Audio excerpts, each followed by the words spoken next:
Scums, welcome back. We're back yet again with another position.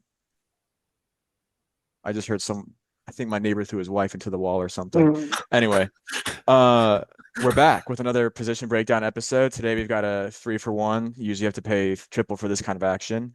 We're doing quarterback, special teams, and the running back room. Uh, Also, getting close to the season. What is it? 24 days away as the time of recording, just over three Yeah. weeks. Yeah, a little over 3 weeks. We're Trishawn Devon days away. Duke legend. Hashtag where are they now? Where are they now? At a CarMax lot somewhere in Huntington Beach or something That's like right. that. Hey, life could be worse. hmm Um, well, fellas, if you have anything else to add, if not, we can get started. Just appreciate all the follows and stuff. Numbers are still climbing. I think our X is maybe like three or four below 700. YouTube's well on 100 now, heading to the 200 mark. So, we appreciate all the views. We do get a lot more views than we have subs. So, if you are listening to this real quick, just hit that button. We'd appreciate it. You guys Smash that rock. motherfucking like and subscribe button. Smash that shit, God, bro. we've become those people. That's how Shameless we, plug. yeah, we've made it. Yeah, Tyler, yeah. anything else? Like Noah said, real quick, this is the first episode we've recorded since what was it? Friday night we hit 100 subs or something like that. Sometime last week we hit 100 after we put out the episode. Yeah, something So, like that. and then it And then jumped from like 100 to 110 like that. we've also been posted in 247 on like Devil's Den recently a couple times, which is pretty sick. hmm Shout out Mr. Rivers 247 legend. That's right. Yep. All right. But yeah, Well, jumping right in here, we're gonna start off with the one that everyone's the most excited about this season. Uh, Quarterbacks. We saw a good amount of turnover this season. What else is new in the quarterback room? The one constant through all the change though has been our guy Henry Beelan. I guess we could start with QB2. Tyler, you want to talk on QB2 real quick? yeah. Where were you for the Henry Beelan profile picture Twitter movement? Ah, that was glorious. Some people still have it. Garrett still has it. Jacob Ross, the Jacob Rocket Ross, Ross. fucking goat, Did you guys see Jacob on this? three, Ross. dude. Nobody's more intact with On Three's Instagram than Jacob. Shout out Jacob. But yeah, Henry, the lone returner this year, and like I said, he's kind of just seen everything there is to see. Everything. Uh, Redshirt Junior, he was here when Elko came through. He's here through Manny now.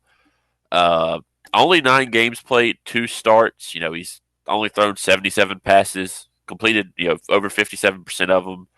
518 yards, 5 touchdowns, 2 interceptions, 19 rushes for 50 yards. Everyone remembers the throw he had against NC State on the Calhoun double move for the touchdown.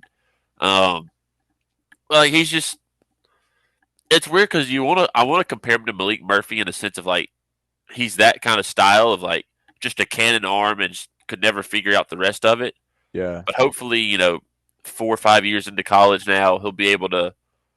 Ideally, we don't see Henry Beelan this year. Like let's just say that to begin with. No Yeah. disrespect. Ideally, we don't see him, but I would feel mildly okay if he had to come in for a few plays or had to start a game against like a Virginia or something.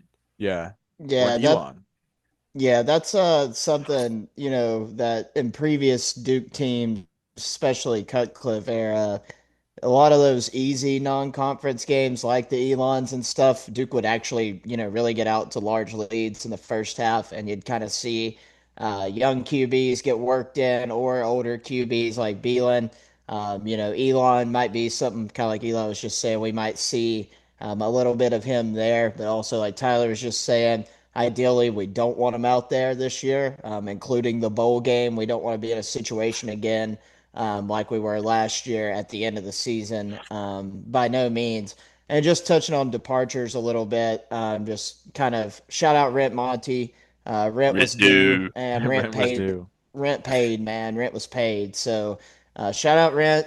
Do we know where he Grayson. went? I don't think he got picked up anywhere. I think he's just like He's coaching now or he's something. working at a bank or something. I'm sure. Yeah, probably works for JP Morgan, making a lot of money. And then, of course, UNC Concord got Gaffney's finest, Grayson Loftus. He's battling hard to be QB2, QB3 there right now. Some things never change. And then Malik Murphy, of course, who started for Duke last year, broke Duke's all-time touchdown pass record, is at Oregon State. Wishing him the best of what they've all got going on. But with all that said, I think we'll touch on the reserves after. But if Eli, if you want to get into our main man here, Yeah, on the note of Loftus and Murphy really quick, curious to see how Loftus fares at UNC Charlotte if he He does won't. get the starting job. He won't. he's gonna Um, hold those field goals so good. yeah, his he I was gonna make a joke. He's gonna have to get Tommy John surgery after holding up the emoji signs. He rips his elbow. I just hope Um, UNC Charlotte's Facebooks are ready for the Amanda Loftus Oh run. God, the thumbs oof, downs. God, the angry reacts and the thumb down. As for Malik, I'm curious to see, obviously going to be rooting for him at Oregon State. Curious to see what kind of production he puts out in a different system and with a year of starting under his belt. Wishing him the best. Last but not least, the main man, one of the biggest stories, not just in the ACC last year, but probably all of college football in the offseason. Darian Mensah, uh, transfer sophomore out of Tulane. Maxwell Award watch list. He's one of the top QBs in the country, number three ranked transfer in the country, ranked top 50 among returning players by essentially every outlet. He started all 13 games last year, or yeah, 13 games, 13 starts, 189 for 282. That's a 65% completion rating, 2,723 yards, 22 TDs last season. I believe he had 8 picks. Very similar numbers to Malik Murphy in Duke's system last year, except Mensa had a couple less picks, a few more yards, a little bit better of a completion rating. 60 rushes for 132 yards with one TD. Now I know that's a big thing that everyone was talking about all last season was quarterback rushing. Tyler, talk a little bit about, quarterback rushes and how this stat right here can be kind of misleading. Well, here's the thing that I want to make clear real quick. Can Mensa run? Sure. He's not Riley Leonard, for God's sakes. Like, so don't expect Darian Mensa to come in and scramble for 40, 50 yards randomly. Like, he's more similar to Malik than he is Riley Leonard in the sense of he wants to throw the football. Now, if something breaks down, can he scramble for 4 or 5 yards? Can he run out on a little bootleg? And, yes. But don't expect to see this giant change in the offense. Like, Mensa can move. He's mobile, but he's not a runner. That's Yeah, not his thing at all. yeah. I think one of the main things for Duke fans to like tamper expectations to this year is just because we got an elusive, athletic, mobile quarterback doesn't mean we're turning into a quarterback run offense. You're not going to see, and, if I'm wrong, come back to this, screen record it, talk your shit. But we're not going to see designed QB draws with Darian Mensah, designed QB power pulls, things like we saw with Riley, where the first and only option was to run the football. We are going to have those RPOs. Does that mean he's going to pull it every time, like how Malik didn't pull it at all? Absolutely not. 95% of the time, Mensa's still going to give that ball up. The main difference is his elusiveness, and those times he can pull it keeps the defense honest enough to where those plays will work a little bit better this year, kind of as compared to last year. And talking to Brian Parker at Media Days, the RPO game was limited and kind of stuffed due to 8, 9 players being in the box. People just knew Malik wasn't going to pull it. And, Mensa might not pull it a ton, but that extra talent, elusiveness, athleticism keeps those people honest. And when he does pull it, good things will happen. So Yeah. I think that's going to help that 132nd ranked rushing attack a lot from that kind of side of perspective, too. Yeah. And I think that like it's two things. It's going to be like the willingness and the ability. I think from like accounts that we've heard, Malik also obviously wasn't a speedster, but also he just didn't really have it in to want to run to like take off and whatnot, whatever the case is. The difference is, and like somebody spoke about on another pod recently, it was a really good point. Just having Mensa pull it and take off with it once, twice, up to 5 times a game, just doing it a few times every game is going to astronomically changed the offense and what they're able to do just because, like you said, with Murphy, they knew he was never going to run with it. They could put nine guys in the box and make the run game just completely absent. It's going to be so different this year if we have a guy who can just do that two or three times a game, change the game plan, and keep things a little more open and take some of that pressure off the blockers up front in the run game. Yeah, Yeah, and absolutely. one thing with Mensa at media day, that's one of the great things about what we got to do is like getting to talk to these guys on camera and off camera, getting a feel for what they think of not only themselves but what they see team goals, their personal goals and things. And Eli had pointed this out. We one thing we didn't do was dance around questions. We hit them with hard facts, kind of hard pressing questions You for boys made me real proud. football answers, like no offense, Mensa, I don't care what your favorite cereal is. I want to know what you're going to do to fix the short and intermediate passing game. And one thing he really harped on, he said, something he feels like sets himself apart, and not in a cocky way, but in a confident way, is at any time he can make something happen in that short intermediate region. He could step up in the pocket, step 3 yards out to the right, dump it off. And even if that's for a 3 yard gain, that's better than the check down out of bounds, the throw in the dirt, or heaving it up to the end zone for an interception like we were seeing last year. So definitely a lot of things to be excited about. I mean, Mensa, like Eli was saying, number one quarterback transfer per ESPN, third overall transfer. I mean, dude's a stud, and Duke football paid him, so it's going to be something serious. Please don't go to Tennessee, Please, Darian. please. Please Give stay us more than two. 1 year. Give us 2 years and hit the Yeah, league, dude. Please. you don't want to play for Bobby Hill. Tyler, But any more yeah, thoughts on the QB situation? I'd love to hear what you have to say. I mean, you don't pay someone the amount of money we paid Darian if he's not very good. Um, Which, with incentives, all incentives included, could be worth up to $8 million, correct? yeah, like the dude's going to make more than Manny does, Yeah. which is just wild. And John Shire, which is kind of crazy. Yeah, it's insane to like think about. But I kind of like where Duke's headed, but it's also weird in the sense of like it's become now where Duke's openly spending money to go get quarterbacks. Yeah.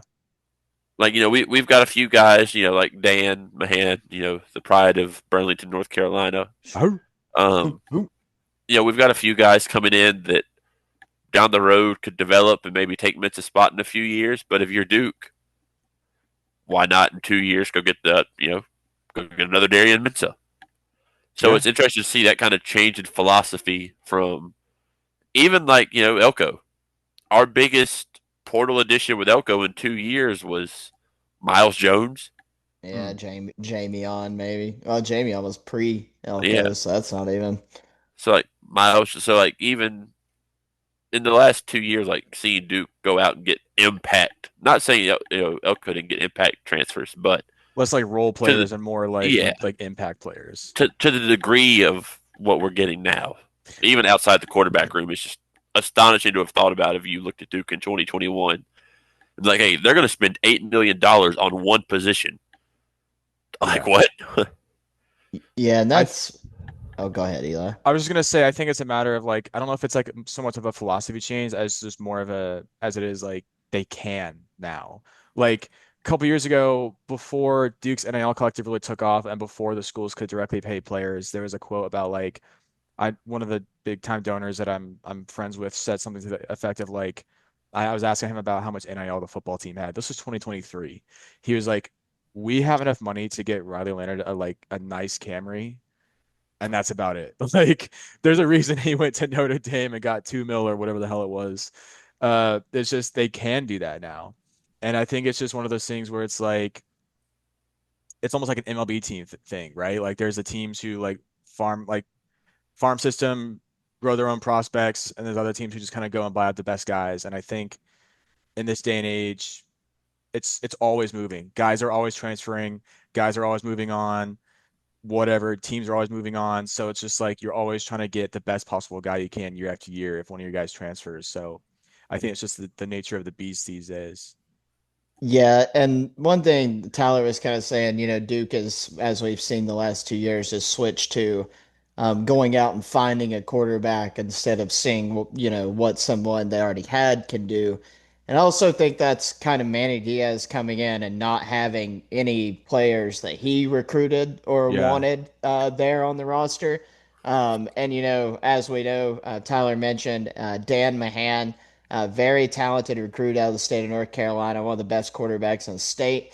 A lot of good like ability and talent there, as well as some other quarterbacks Duke's recruiting. I know they just had the one guy go off at the Elite 11. Um, Terry Walker, a lot of hype has been built up around him. He's going to probably end up being a really high 4 star by yeah, the time he's at Duke.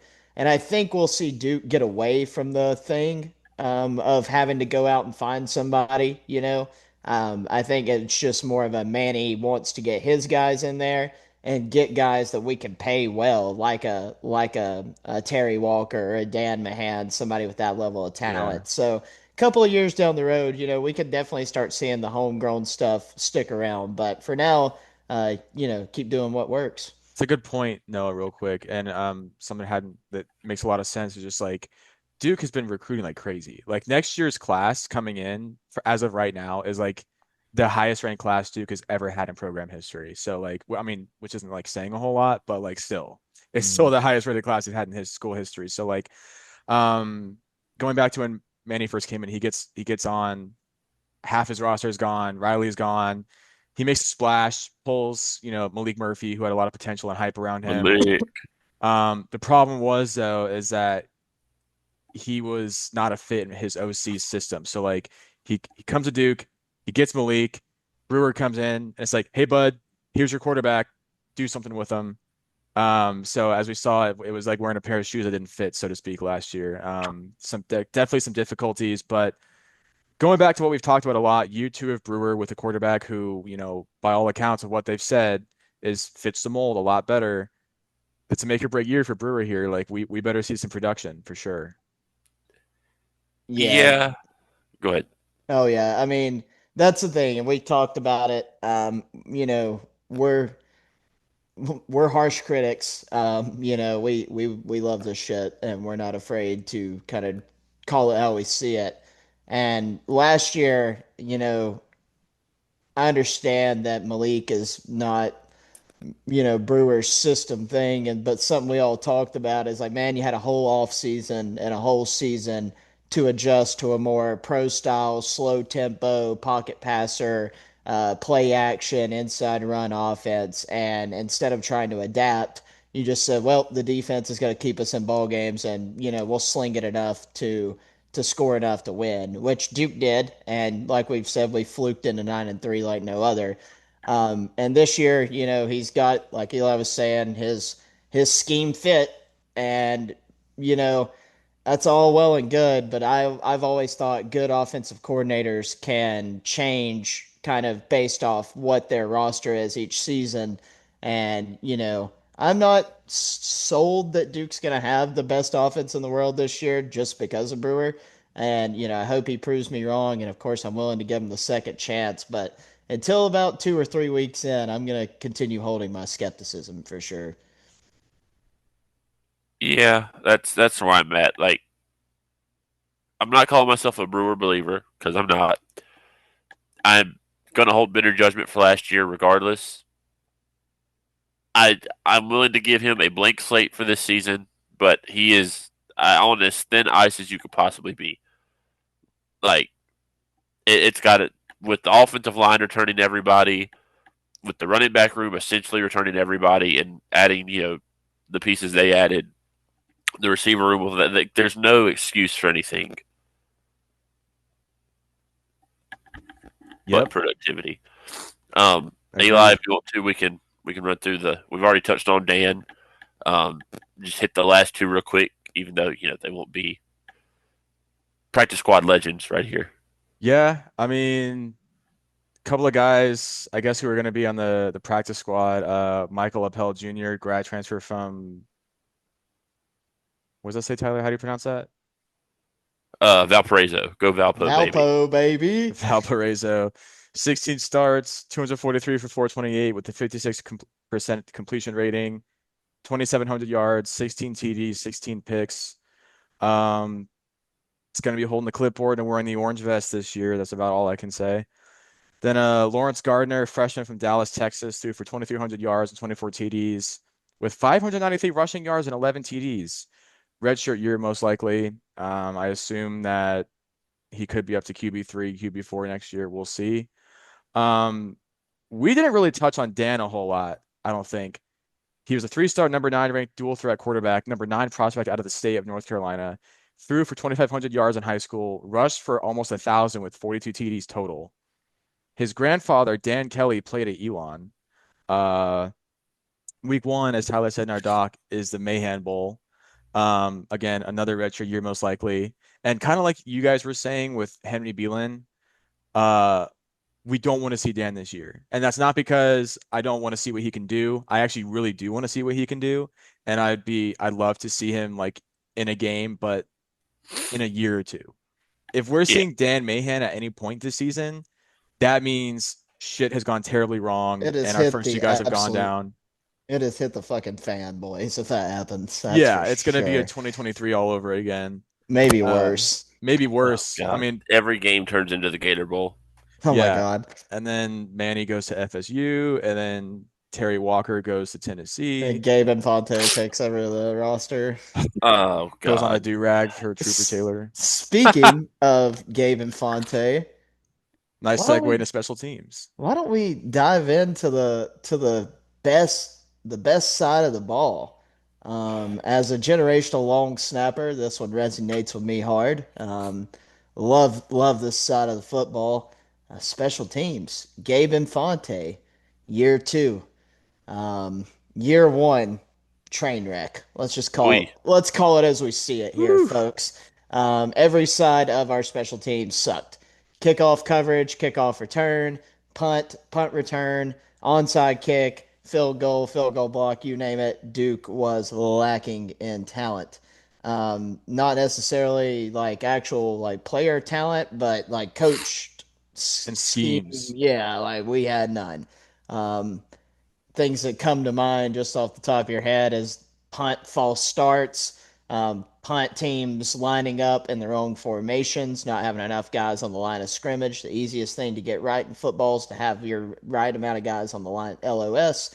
And then, of course, playing the college football playoff team SMU, and half of the field goal team did not move on the snap of a football and looked like a bunch of paraplegics, which caused the one kick Todd was gonna make. Like you see this, you all see this. Daytime Todd Polino. I gave him a lot of shit for that SMU game, but that fucking block kick was going in. It was Yeah. middle. You could see it off his foot. It was middle. And Caleb Krings and company, or whoever the hell was out there, probably Caleb Perez, fucking oh gosh, just Jake fires it Hornibrook, is he down. still here? God, I God. it's Stanford that legend. that one stupid fucking long haired dude that used to sing opera or whatever. Chance Littell. Oh my god, dude! Hashtag shrink. We can't have any chance of tells out there this year. God, sorry for ranting there, but man, it's infuriating because Well, Cutcliffe taught us so much better. and real Yeah. quick, speaking of like the special teams mishaps, Not to I've mention the I've got Jomo to know putting Jomo back to return punts against UConn for some reason while that's injured. another one. But like the UNC game, we Oh, block a punt trying to make the comeback. By the way, like in the middle of the comeback, we block a punt, and instead of just letting it go, we go to touch the ball. Now it's a live ball again, and UNC recovers it, and they get a brand new first down on a blocked punt. you Like, couldn't what make the that shit fuck up, is dude. that? You couldn't make that Like, shit up. That's one of the most Duke things ever.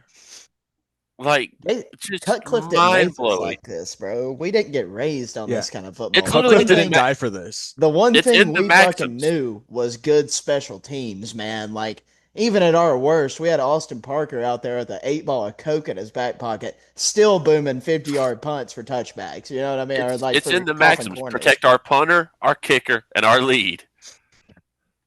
Right there. Like, and we didn't do any of it. Well, Uh, and getting like, into. Oh, sorry, go uh, ahead. speaking on a little bit more on Infante, son of a bitch can recruit like no Yeah, other. hell of a That's why he's recruiter. still employed. He is the best recruiter we've got. And like, I mean, man, if we could just find a different role, maybe GM of recruiting, head director of off-field football activities. I don't know. But we got to figure something out. But He getting into coaches more he coaches defensive tackles. Just leave him yeah, there. yeah, honestly. They Just were leave him on real good DTs last and year. give someone else the special team spot. Yeah. Obviously, he's a great defensive tackle coach because them boys were fucking good They last were Yeah, year. eating. leave him there. Just pull him off of special teams. Just for We're God's begging. sakes, get him off of special We teams. are begging. Yeah, just bring who should we bring in to coach special teams?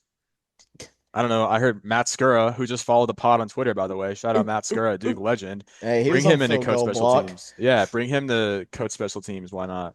Him and Tacoby Cofield come in God. co-coordinate for us. Oh, it's all over the screen. Well, getting into some of the personnel on the special teams, we'll start with some of the backups, guys who won't be seeing a whole lot of the field this year. Ashton Zamani is a kicker, freshman from Chatsworth, California. Number 42 kicker nationally. That's pretty interesting. Number one kicker in the state of California in terms of touchback rate. He hit 182 PATs and 19 field goals in high school. Out of how many? I don't know, but that Dude, sounds like a good number. what other pod gives you that a guy was in the number one in touchback percentage? You know what Hey, I shout mean? out Tyler for coming up with that. Scumbag stuff here. Real sicko stuff. Another guy who won't be seeing a whole lot of kicking action, but is in the kicking room. Our Lord and Savior Cosme Salas. I think that's how you pronounce it. Forgive me if I'm wrong. Sophomore from Palmetto Bay, Florida. Took over kickoff duties for the last 4 games of the season, which honestly, I think, duh. I think we're seeing more and more of like NFL and college teams like, hey, wait a minute, I don't want my place kicker getting injured on a kickoff. Let's just put the backup or the punter on that duty. Like it's just kind of like, why would you not do that? And a lot of Um, times your bench kicker is probably has a better leg but less accuracy, which yeah, like which you that don't need seems to be accuracy the on kickoffs. it Yeah, seems to be the case with Cosme because last year, Todd kind of struggled with getting those touchbacks. Like they were getting to the end zone, they just were a yard or two short of being deep enough. And Cosme came in there at the end, and I mean, he's got him booting that football. 19 kickoffs, 9 touchbacks. That's like a 50% touchback rating, give or take. And one kick that went out of bounds. You would assume that he's going to be the kickoff guy to start off this season again. Um, Ryan Degiansky, punter slash kicker, junior from Georgia, 11 career games, 55 kickoffs, 14 touchbacks, 0 kicks out of bounds. It's a good number.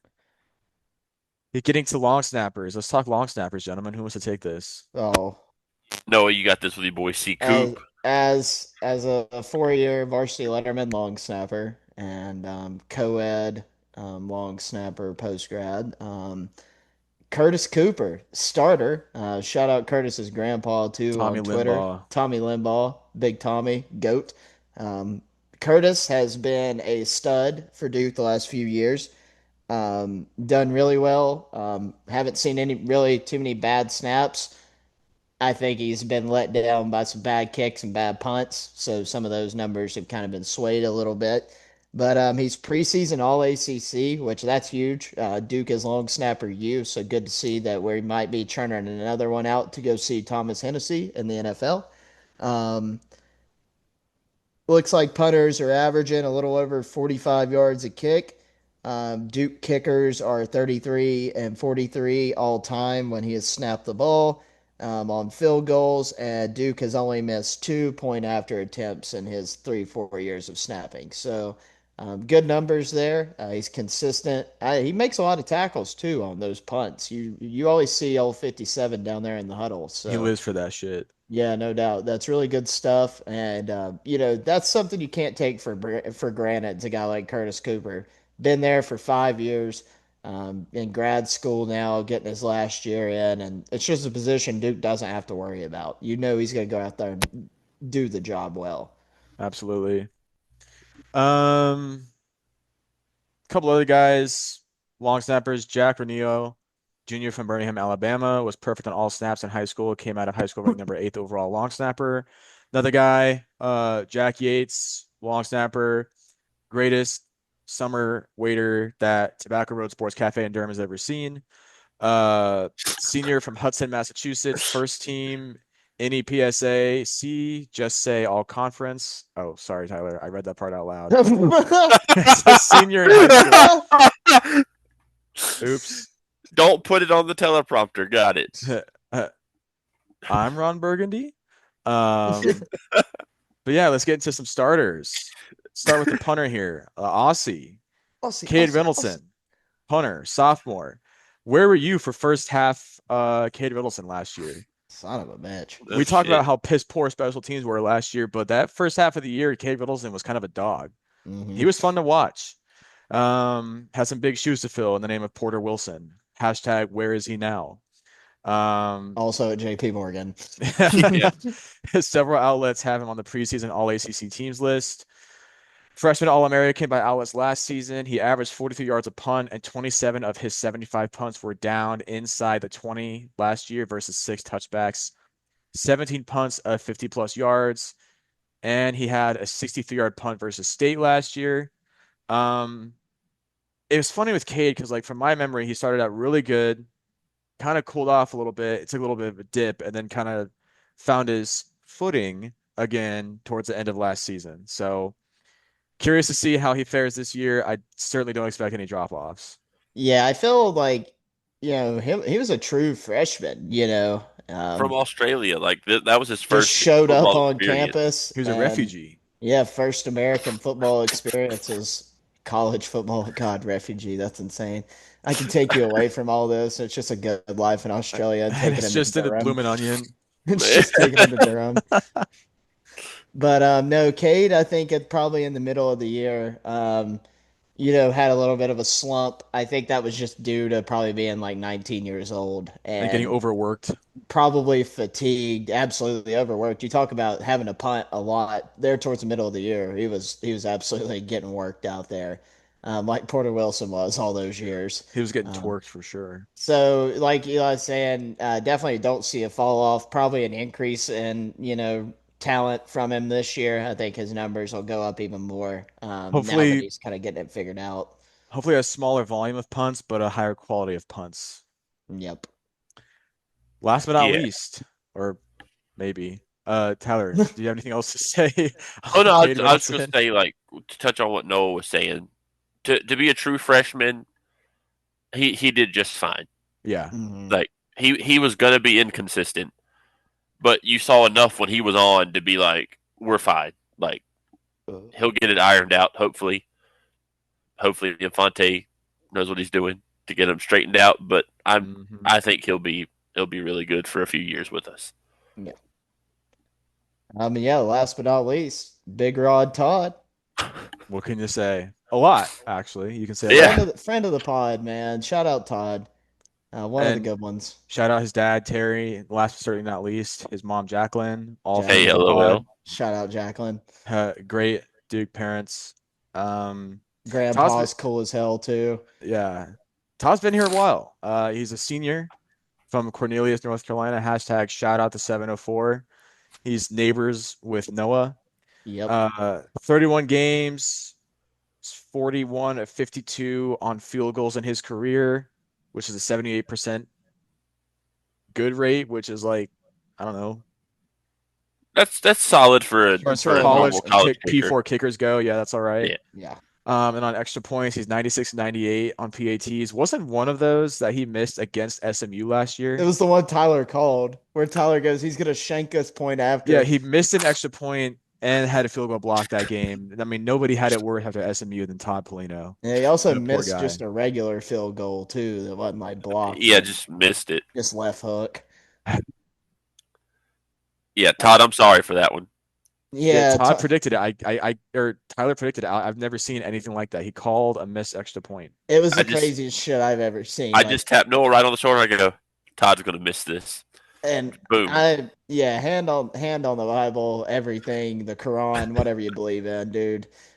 Scum or free religion for everybody, but I put my hand on it. Tyler literally called the only extra point miss I think I've ever seen with my eyes at Duke since like 2005.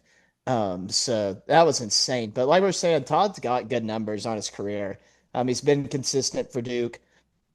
I think going into it this year, as long as Duke doesn't screw around and actually keeps him off kickoff, and he can just focus on what he's got to do, and the amount of day games we're going to have too, It's Todd could be in really for a good for big year. us. Yeah. I mean, that Illinois game, it's going to be about 3:45, 4 o'clock in the fourth quarter late. And if we need a field goal and To that cut the lead sun to is 42. beating down on the yeah, we need a field goal to cut it down to 56. Todd jogs out on the field. I promise I'm not sweating it. That's going through middle. Yeah. But I'm excited. Senior year, I think he has been working hard in the off season to kind of clean up some of those mental inconsistencies where he gets in his own head, like Notre Dame, SMU. And you could obviously see it in those games too. As we all know, the Notre Dame game and halftime when that one clanked off the bar. Oh God, I've got video of It's that. I was sitting yeah, behind that. I was sitting up in 21 and I have video of that. You can just hear like the wind get sucked. What little wind there was in the stadium at halftime, you can just feel it get sucked out of the room. That, and then I also have his blocked field goal against SMU, which obviously is not his fault. I oh got that God. on video, and that's another example of like whatever little air was in the stadium because there's about 12,000 people there by this point in the SMU game. Because that was You to just win the game. If Yeah, Todd that makes was that it. kick, sucked we out of the win. room We were winning. We would have been 10-2 last year, man. What the hell? with a win over a playoff team. God damn it. Yeah, Um, Oh yeah. Lord. But yeah, like Noah was saying, Todd's been in the hashtag lab this offseason and last Hashtag lab. offseason, working with who else but Dan Orner. Real Duke football sickos know Dan Orner, who was their place kicker for Carolina in the early 2000s and hit the game winner to beat Duke at Wallace Wade in 2002 and ran the length of the field down towards the open end zone by the scoreboard and drop kick. drop kicked the massive inflatable Duke helmet. Duke spent their entire football budget on that thing, all $25. And Had a him and the rest of Klarna. the Carolina players just destroyed it just to add insult to injury. And that extended Carolina's win streak over Duke at the time to like 14. Just gross stuff. So, wow. What a Yeah, I mean Yeah, little fun Todd, fact. Todd, Todd's solid. Like the thing, and the other good thing about Todd is Todd's made kicks from distance. Yeah. Like he's He's got had like some boomers four. for sure. He's had like 4 or 5 kicks from like 50 plus to where the point of like we get to like the 35-yard line and it's like obviously we don't want to say okay no touchdown, but you get to that point and you feel confident knowing we should come away with points now no matter what, Yeah. and yeah. that's a big boost for the offense to know like they don't have to feel as pressured every play to get that touchdown. Yep. So And next year will be interesting to that's see going to who be takes the that big spot. thing. Kind of as the overview here, moving to running backs. Special teams this year for Duke to be successful in what they want to do, which from what we know and heard is bare minimum 9-3 is what the team, Yeah. is Minimum. set. And that's a disappointment. You're looking 10-2 guys that think think and know that they've got the talent to go 11-1, be contenders this year. This side of the ball has to be buttoned up for that to happen, Yeah. or else we're going to drop a game or two because of things like happened last year. Elon. Um, yeah, Yeah. absolutely. Week one, Elon game, then Duke wins 11 straight to end the year. Yeah. But no, so I think special teams, like for Duke to be successful, we just got to button it up. Yeah. Any truly good football team is going to have good special teams. Yeah, You're Yeah. only as good as your weakest link. And if your weakest link is special teams, you're going to it's have not good. problems. I think that before we dive into running backs, we should run mailbag. 100%. All right. So Because getting to the there's a mailbag lot here. of running back related questions in that. Yeah. So it's kind of perfect timing. Our buddy Perfect timing. Crimroy 12, who used to make edits for us. If we don't run a split back formation with Castle and Jones, would it be time to stage a coup against the coaching staff and forcefully remove Brewer from his duties? I think if that's the straw that breaks Brewer's back, or whatever the saying is, if that's the straw that breaks the camel's back with Jonathan Brewer, sure, why not? Our buddy Jacob Ross asks, is there one player that is under everyone's radar? Who is it and why?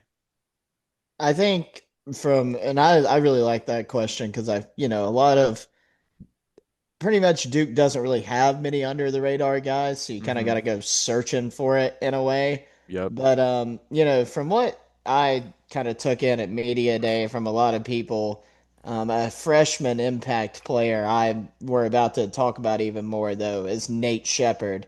Hmm. A lot of Duke fans have kind of mentioned the injury bug, but every outlet we've heard and good source we have has said that he's full go and it's impressive. He And could I be a beast I mean, immediately. he has been floated around in talks of, could end the season at RB1. And that's Yeah. not us bullshitting, but it's also not us claiming that it'll happen either. But it's that level of talent and the healthiness that he's at right now is just a great sign. And with the Feely program, injuries don't worry me as much. I know he can get those guys right. And Nate Shepard's definitely my under the radar dude. Yeah, I'll go. Obviously, there's been some big name transfers coming in this year with Weaver and Francois and Mensa, but Francois doesn't get talked about enough. Jaden Francois, he's going to slide into kind of that Cam Bergeron role of just kind of What was it, the fly all Viper or something over. like that? Yeah, just like find ball, get ball, basically. Hmm. Um, and he's just going to be in that role this year. And if this was last year, that addition would be getting talked about a lot more. But with the caliber of people we got in front of him, it's not. And I feel like he's gonna be like this year's Ozzy or Alex Howard in the terms of like impact he makes on defense. Good So just analogy. kind of like get used to hearing the name, even though that's not a transfer pickup talked about nearly enough. I think that one, I don't know if he's like under the radar because he's been getting some love since media day and like on different like Duke accounts on Twitter is Cooper Barkate coming out of Harvard. We talked about him on our last episode, and this is a guy I've been excited about since the move was announced, actually. Um, I think he's a taller guy, which we need a little bit more of. Not so much a slot guy, but like an outside the numbers guy. I would not be surprised if towards the end of the season, when he's produced a little bit, and if Angelo Anthony is healthy, then we could see him and Anthony outside the numbers, and then Samir and Queso inside the numbers in the slot. I'm looking forward to seeing what Cooper can do at a P4 level because like he diced those boys up in the Ivy League, so I'm curious to see what he could do in P4. But some of the reviews from camp have been good, so I'm curious to see what that's going to look like. Um, Tim Hayes, I haven't seen him ask a question yet, so thanks for the question, Tim. He's Tim, another new follower. yeah, cool. Tim asks, who will eventually be the starting quarterback first, Mahan or Walker? Considering Walker is going to go to FSU with Manny when he leaves after this year, it's going to be Mahan, plain and simple. I'll get your guys' thoughts. I thought that was an awesome question, because those guys are pretty equal, I think, talent wise, and they're both really, really good. It's kind of something I think Duke that it's going to be Duke's first true quarterback battle in a long time. But I think Dan Mahan's probably going to be the guy first, and then I think we could see Terry Walker come into fruition maybe his second or third year. Yeah, I'm with Noah on that. Like Mahan isn't going to be here. If Mahan doesn't get the starting spot next, he won't be here. Like he's not going to stay here and sit behind Mensa for 1 to 2 years and then sit behind a guy younger than he is. Hmm. So in that sense, like I would assume it's Dan, and Dan's got the potential to be that guy. So yeah, I think you'll see them both start, but Dan will definitely start before Terry. The guy Connor Marecki asks, do you believe Jerry Mensah can duplicate or even exceed what Malik Murphy did last season? Yeah.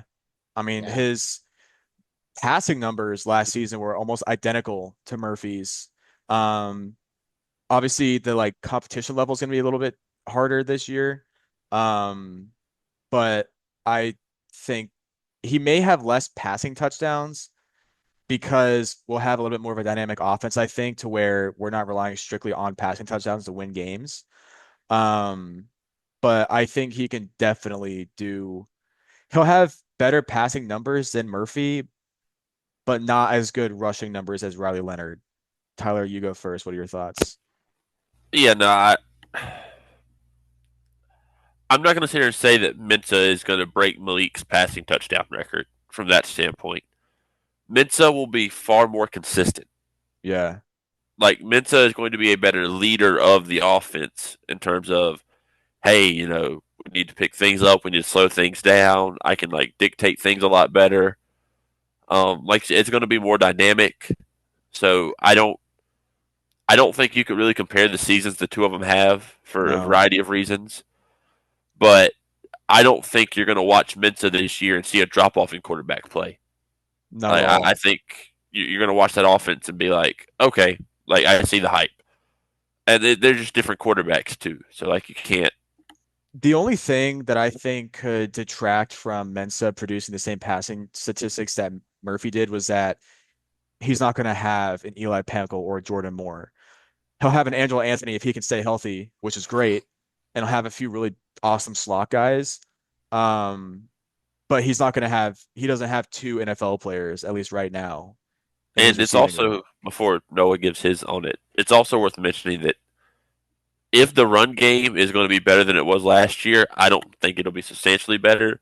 But if the run game's better, that impacts Mensa's numbers too. Like he's not going to Yeah. be throwing the ball as much as Malik did last year. Yeah, I think his all around he'll have a better season. There's not really too after the way y'all have explained. Sorry, I had to go on mute there.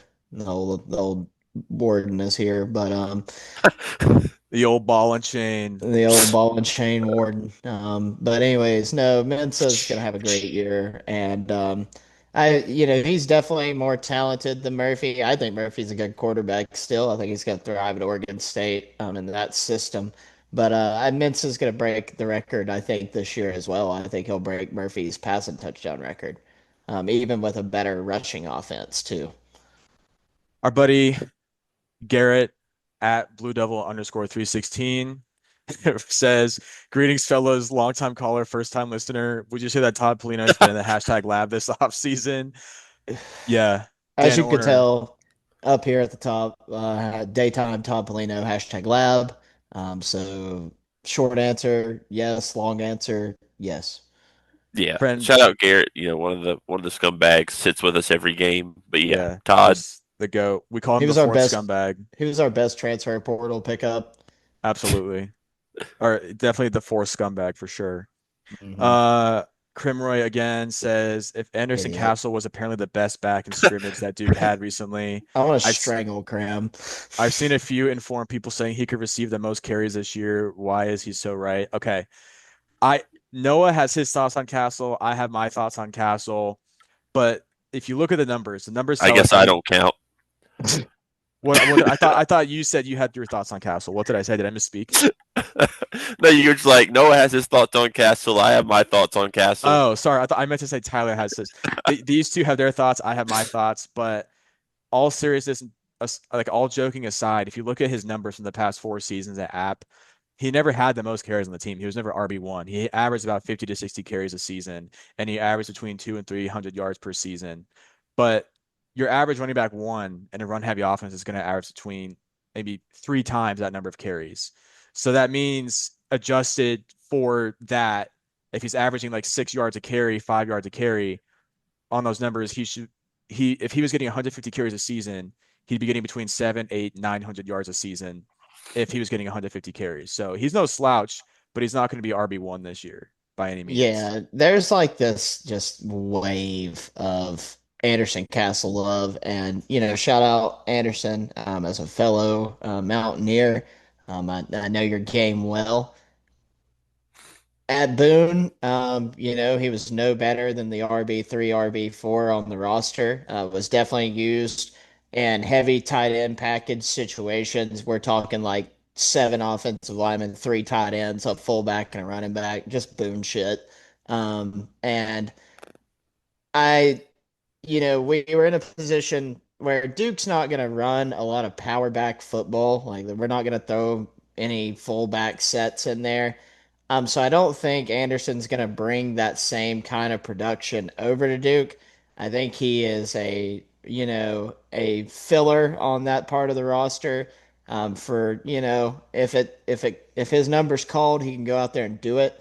I understand that maybe in fall camp right now he's looking good, but he's also a power back. They're not allowed to tackle right now. Up until today, when we're recording this, they're tackling probably as we speak right now. So it's not hard for running backs to look good that early in camp. Mm. Nobody's going to tackle him. All they're doing is running on air. Um, so I'm all for some sort of legendary underdog story, but I tamper my expectations to what I know and what I've seen with my own eyes too. This is not just like uninformed take here. This is somebody that saw him play some from after COVID on to up until I left and, some of his career afterwards. So no hate whatsoever. It's just I think with Quez, Shepard, and Jones, there's just not much room there. Yeah, there's three guys ahead of him, I feel like.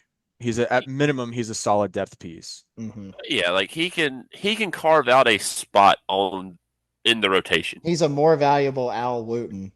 Yeah, like there's a Less there's injury a prone. oh God, the pride of Mercer. There's a role there for Castle. No one's saying there's like, oh, he's not going to see the field or like he can't get touches. But if he's leading the team in carries, yeah, We got problems. that's the Yep. equivalent of seeing Michael April play quarterback. We're Good just call.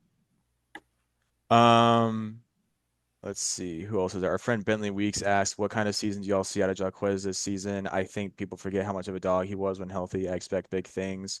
Ever the optimist, Bentley Weeks. Sweet, sweet Bentley. I think that we didn't get to see much of Quez last season because obviously he got injured. But also Quez plays better when he's being rotated in against a power back. He's an elusive back, east to west type of guy. When leveraged against like being rotated in and out with a power back, against Jordan Waters in 2023, that was a great duo we had. Um, I think Peyton Jones established himself a little bit as a power back in some ways last year, not as strong as Star Thomas, but I think, or even like a Nate Shepard could be the power guy this year. So I think if we rotate Quez in and out with Nate Shepard or Peyton Jones as the power guys, or even Anderson Castle, I think that would be the formula to having an effective run game for Quez this season. Yeah, 100%. Like you're saying, he had a great year in 23, and then just kind of harbored by the injury bug last year. If he's healthy, he can really put up some numbers with some good run blocking. And I think, from what we've heard, the offensive line has taken a lot of steps to really become a good run blocking team. And Quez is explosive, man. It's fun to watch. So, I'm hoping for a huge year out of him because that would mean Duke has a huge year. 10 wins, something like that. yeah. I think Eli said it really good too. Quez doesn't need to get 26 carries a game. Hmm. Like that's not his thing. If you can find enough production behind him in the short yardage spots and give Quez 15 carries a game and two or three catches out the backfield, that's his ideal spot. He's going to lead the backfield in touches. Make no mistake about it. As long as he's healthy, like it's his show this year. Like it's his team, his backfield, but he can contribute a lot without dominating touches. And I think we'll see that. I think, and we're going to talk about when we get to the running backs, but this is setting up to be more of a 2012 Duke backfield kind of situation. Stable. Oh, Exactly. oh, Ah, Duke football videos. Oh, Jalea Duncan Renaissance. Shaquille Powell, Ah, Oh you'll man. never be erased, King. Come on the pod. Shaquille Powell, Jalea Duncan, Josh Snead trio pod would just feed. feed That would families. feed. Our friend Sam at Bleeding Duke Blue asks, I'm sure y'all will break this down more, but I'm just curious how y'all view the RB room this year as far as who will start, if it's a by committee situation, short yards, et cetera, et cetera. I'm wondering both as a fan, but also the idea of a sleeper in my fantasy league, if y'all think one will stand out. If you Yeah, I want mean, to like, go ahead. I mean, if we're talking good fantasy sleeper, I'll take that part of it as a gambler. Peyton Jones, I feel like he's a good, Peyton showed last year he can also get motioned out of the backfield and be a pretty solid, like, outside receiver for, like, a running back, which a lot of offenses try to find running backs that can do that. And it's cool to see Duke having one. It's been a long time. Deion Jackson was good out there, just wasn't very tall and physical. So I think Peyton is definitely kind of that sleeper guy for me this year. I Yeah, I also have mean, my money on Peyton being a sleeper. I mean, I said it a few days ago. I was like, obviously, the majority of the production, again, the Carolina game came on the shoulders of Star Thomas. But Star Thomas doesn't have the game he has against Carolina if Peyton Jones isn't in there being rotated in and out and being effective. Let's not forget, Peyton Jones also had the touchdown towards the end of the game that ended up tying it and giving us the lead with the PAT. yeah, and I'll touch on the other part of what he said. We'll again talk about it later. I think running back by committee is definitely where this team's headed. Yeah. Hmm. You've got three or four guys in there who are capable of producing at this With level, which I'm excited about. without Yeah, a doubt. and then there's Cole Um, Denson, huh? and then there's Cole Dennison. And then there's Cole Dennison. Shout My out Cole buddy Dennison. Timothy O. Gonzalez says ranked your top five best Duke running backs of all time. Ooh. Do we want to get Chris, into a top five here? Or do we want to move on? Chris Douglas. Hmm. I've got mine. Chris Douglas, Yeah, he's got to be your number one. Jalea Duncan, Okay. Sean Wilson. I'm gonna go Riley Leonard. Zach Asack. If you know, Riley you Leonard. know. Zach Asack is my four. And give me fish fry Josh Sneed as my five, man. Turn me up. I guess for me earlier, so these aren't necessarily my answers, but I was curious about this morning to see what the internet would have to say. So I went to ChatGPT and I said, based on statistics and accolades, give me the top five greatest Duke football running backs of all time. Number one, obviously, he gave us Chris Douglas. He leads Duke in all-time rushing yards at 3,100, over 5,000 all-purpose yards. Um, Number two would be Robert Baldwin, who played from 90 to 94. So his first season was the year after Spurrier left, and his last season was when Goldsmith won 8 games.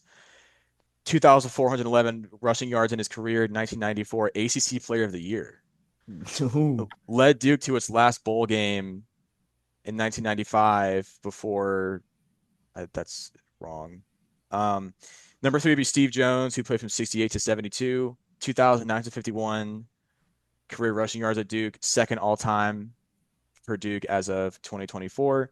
He was also drafted by the LA Rams. Number four, Deion Jackson, XFL, UFL legend. That's what ChatGPT is telling me, Tyler. I'm not saying it. 2017 to 2020, so he was there for like the late stage Cutcliffe years. 2002, 267 career rushing yards, all-purpose threat, great receiving back and kick returner. Number five, like you guys said, Sean Wilson with 2,463 career rushing yards. He holds the Duke's single game rushing record with God, 245 yards versus Kansas. he murdered that. That was a fun Dude, game to that be at, was man. Sean Wilson, also underrated return man. Yo, absolutely. In the same way that Busted some people open. Peyton Jones is an underrated slot receiver. I mean, let's not forget the receiving game. I'm not even kidding, dude. Sh- Peyton Wilson made some, or Peyton Wilson, Peyton Jones made some plays against Miami last year. He had a few unreal catches and even had a receiving touchdown. That one Peyton Jones game, man. You just fucking Yeah. That's right. couldn't make that up. Known wide receiver Peyton Jones. Yeah, and let's not forget about legends like Nico Durham Pierre and Joseph Ajibi. Give those guys their flowers. Duke Lore Not legends. officially a running back, but was a running back. My goat, Brandon Connett. Brandon Brandon Cannett, Connett, fuck, and never threw a passing touchdown, and he was a quarterback. Thomas Sirk, GOAT. Brandon leads Duke in single season rushing touchdowns. Connett, by the Does way. he actually? Yeah, it's Yeah, just the worst That's stat so you've ever Duke. seen. But he that had means like it six in worked. that one game against Miami. Your backup quarterback that was a two-man QB for 2 seasons is your all-time rushing touchdown leader. Blech. That's so Duke. Blech. Tyler, what are your thoughts? Was that anything else to touch on there? I mean, Douglas has to be the number one. Has Yeah. to be. Um, Duncan should be up there. Sean Wilson has to be in there. After that, you can kind of grasp at straws for whoever you want to for like the next three. But I think those should be pretty clear cut top threes. Um, had he stayed at Duke, I think Britton Brown could have made that discussion. I loved Britton Brown the like year and a half we had him. Um, and it just kind of sucks that like Sean Wilson got more exposure than everybody else. But like we were talking about those Duke stables, like You throw any of them in any year by themselves at Duke, They're good. like it's ridiculous. But they were all just like stacked on top of each other to the point where none of them really have the chance to like outperform one or the other. Yeah. But they all that whole like running back room could have been this top five list. Hmm. Our friend Chris McLaughlin asks, actually, first, before we get into Chris, Tyler asks, our friend T.S. Lester says, longtime listener here, you guys do great work, but can Cade Middleton be more consistent? We hope. Next question, our friend Chris Great question, by McLaughlin. the way. Great question. Great question. Is my Mensa for Heisman bet at 100 to 1 going to pay for my kid's college? Can we score more than 26 against an FCS team? Odds that Mensa is our quarterback next year. Can we average more than 3.2 yards per rush this year? A lot of great questions. Chris, longtime friend of the pod. Um, I don't think you're paying off your kid's college, but if One there's can any dream. if there's any bet that could do it, that would a Mensa Heisman bet would do it. It probably has a little more merit than that one guy last year, Indiana Hoosier Stan, Who's your stand? who bet $200 on Murphy to win the Heisman. Oh And boy. so Hoosier Stan, if you're still out there in the Scumverse, man, rip. But yeah, off running game. Everybody claims is getting better, so I hope it is. You know, and yeah, I guess that's all I got on it. Hopefully we can average more than 3.2 yards a rush this season. I mean, you saw what Brian Parker said in his short interview with Noah. Having a dynamic dual threat quarterback alone is going to do that. Not to mention the linemen being more seasoned as a group and an additional year under the Feely effect. So yeah, God, we need those guys to move people. Can we score more than 26 against the FCS team? Nope. I wanted to say yeah, nope. I Nope. wanted to say this earlier, but I didn't get the chance to when we were talking about bringing in a backup once you get to a high enough lead against an FCS team. I really hope to God we're even in a position where we could do that this year. Somebody had a great quote I saw last year after Duke only put up 26 on Elon. Good teams beat the shit out of bad teams. If you We can't did score more not. than 26 on Elon with an $8 million quarterback, bad news. Scrappy, scrappy Elon. I will Um, say, the 100 to 1 for Mints is actually a pretty good deal. I feel like it's a solid number betting wise. Yeah, no, we won't score more than 26 on an FCS team. Not this year. Maybe next year when we get William and Mary. But Elon, they want it in blood this year. yeah, Yeah. that's never happening again. Dabo Swinney. Um, yeah, that's about it for the mailbag. Getting out of the mailbag here, diving into the running back room. Tyler, take us into this running back room really quick. We've already touched on the biggest parts of it, but kind of a more in depth look at everybody. Obviously the lone big loss from last year, our boy Star Thomas. He's off to Tennessee, so he's probably going to be recruiting Mensa hard in the off season. Um, the coach, by the way, I believe the lone coaching staff change in the off Correct. season was Chris Foster. Uh, rest in peace, our man Willie Simmons. He's gone to Florida International to be the head coach out there. Coach Foster comes in. He's got like 30 years in FBS coaching experience. Was running back coach at Northwestern the last 3 years, and they know how to run the football at Northwestern, so that's an encouraging sign. Yeah. But losing Star Thomas, additions. We've already talked on the Anderson Castle comes in out of App State. He's been there for he was there for 4 years. 8 years. Yeah, he's there. Aaron Hall. Uh, he was a captain for him last year. Former three-star prospect from the state of North Carolina. Played at Watauga. Um, there's a lot of belief that he could be the power back this year in certain situations, in short yardage situations, goal line, I formation type deals. God, please, I formation with this team. Um, the other new guy, a guy, we'll just touch on both of them real quick. Nate Shepard, he's a true freshman coming in. Number 14 ranked player out of the state of Louisiana. Number 25 ranked running back coming into the year. He missed his senior season with an injury last year. All reports, he should be fully healthy, good to go now. His junior year in high school, he had 1,800 yards, 32 touchdowns, averaged a touchdown at every 8 touches. pretty good. The sky's the limit for Shepard. The expectations are already there. As Noah said, there's internal belief he could be running back one by the time the year's over. I mean, Talent If even that and long. like, I'm not even, talent wise, yeah, he could already be there. Like not to bullshit our like followers or anything, but like, there's a damn chance on Elon's depth chart, like Shepard's a 2 or a 1, and then if not, by the end of week 4, I mean, it's like a wholehearted belief this guy's the it guy. So big, the big stuff. Yeah, only it's concern with Shepard is just stay healthy. Don't yeah. turn into Marquise Collins. Tyler's Marquise Wi-Fi Collins. is having a fucking stroke. The person standing on top of the But pole yeah, at the end of the gravel street, his The arm got tired, McDonald's so he dropped the satellite. The McDonald's Wi-Fi just went out in Reedsville again. All 19 people are without now. God. Yeah, I guess getting into some returnees. Well, I wanted to say Um, real quick for Shepard, I think that if he can be healthy this year and produce and like find a role, I think that that could end up being an absolute fleece and steal for Duke.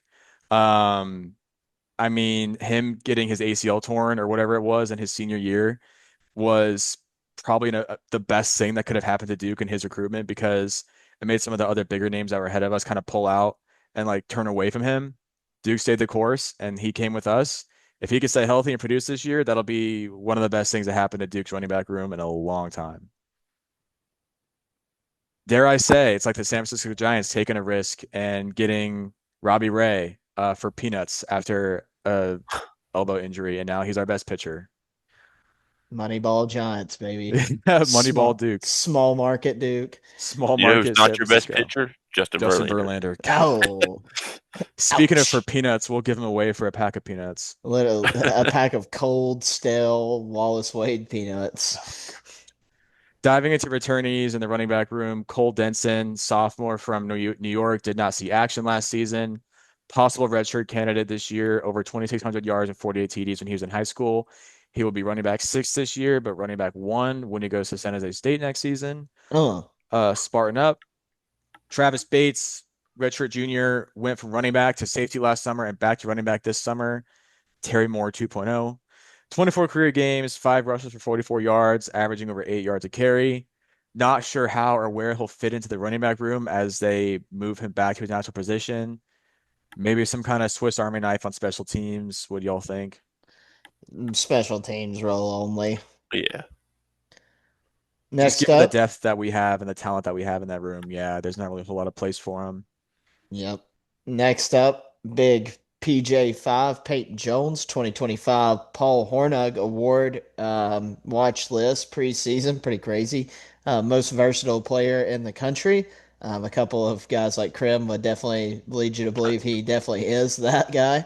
Um, 26 games so far, one start, but he's played damn near, in every game since he's been at Duke. 102 carries for about 400 yards, 4 touchdowns, 8 receptions, 94 yards, 1 touchdown. Which that's averaging over 10 yards of reception Yeah, for a Which don't running is back. good. That's don't pretty tell sick. somebody don't tell Cram that, please, or we're not gonna hear the end of it. But no, he really showed out middle to second half of last season when Star Thomas got put on a fucking milk carton.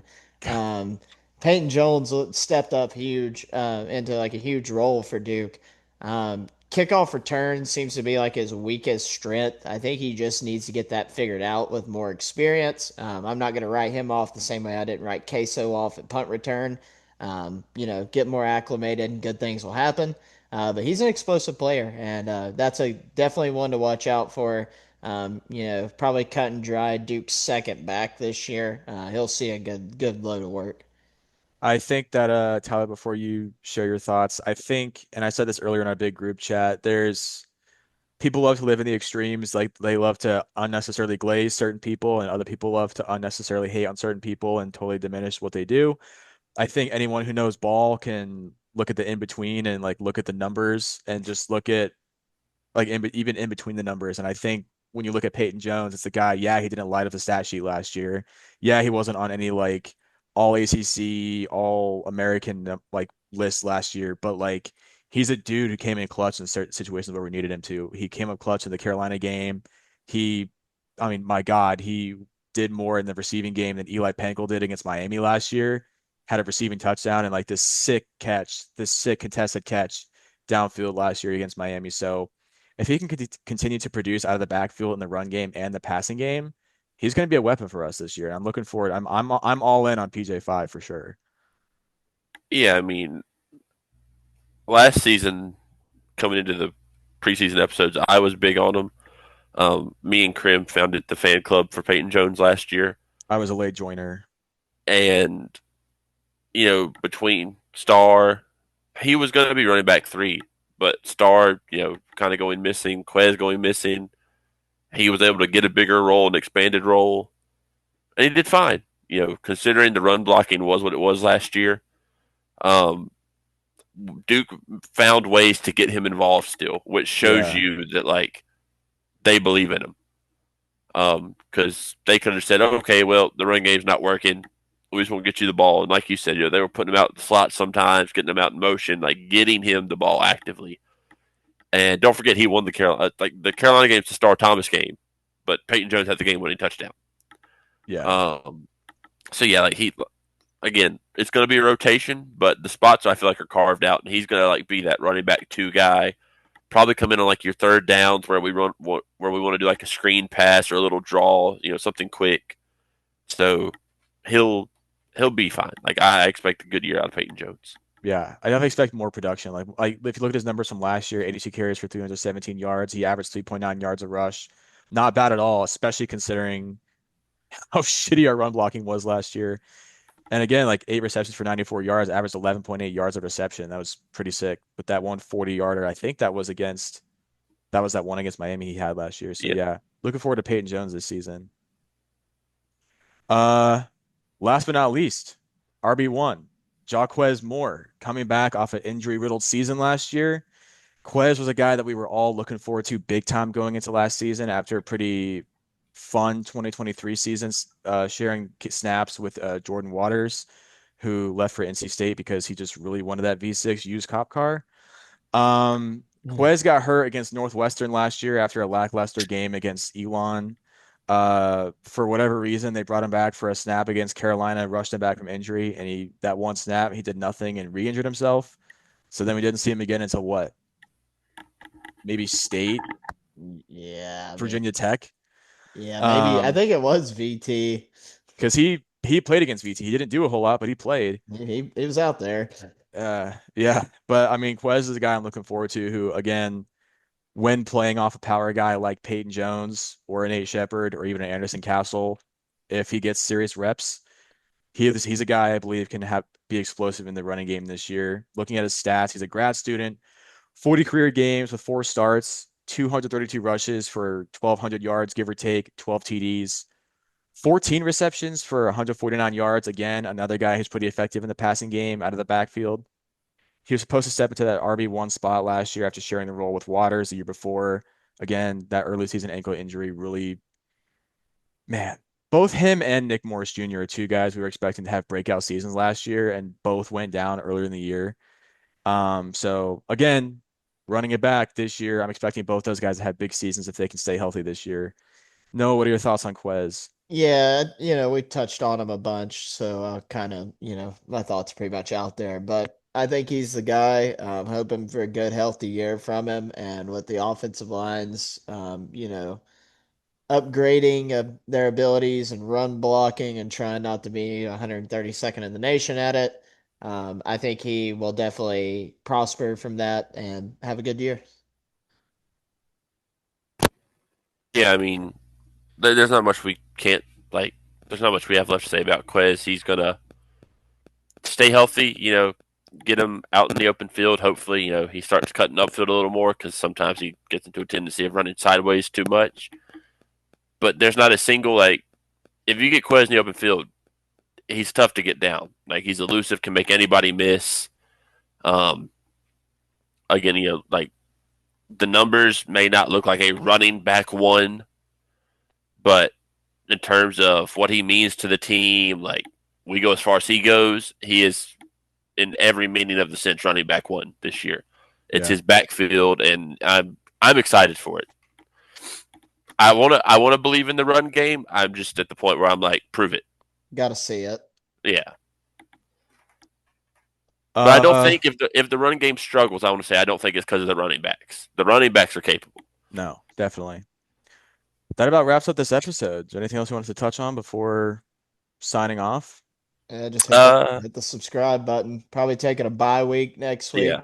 week. We might do like one of those live Twitter Spaces, schedule one. And do like just a big fan talk event type thing. But we won't be posting a pod next week. After that, it'll be our Elon and season preview kind of ordeal.